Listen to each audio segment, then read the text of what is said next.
म्हणून आकड्यामधलं शून्य सगळ्यात जास्त किमतीचं आहे. हे शून्य जगाला देणारा महापंडित हा भारताचा आहे. हे स्वरूप त्यांचं जगाला आकडाच कळाला नसता. शून्य म्हणजे ब्रह्म परमात्मा, ज्याला निराकार निर्विकार म्हणतात. कुठलाच आकार नाही, उकार नाही, पण या शून्याला एक नावाची माया जाग करते आणि त्या मायेच्या आधारावर देव जागा होतो. त्याच्यापासून विश्वाला उपादान असा आकार मिळत चालतो. त्या मायेनं याचा विस्तार होत चालतो. कारण एक नुसता एक काहीच करू शकत नाही.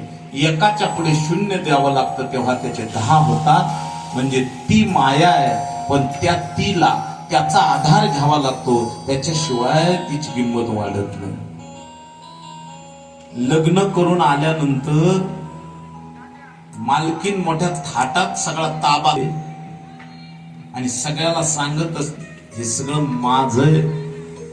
भले तिनं कमवलेलं नसलं, पण त्याच्यासोबत लग्न करून आली म्हणजे तिचा अधिकार तयार झाला. म्हणून ते तिचं ब्रह्म आहे, ती त्याच्यासोबत आहे म्हणून अधिकार तिचा. हे जर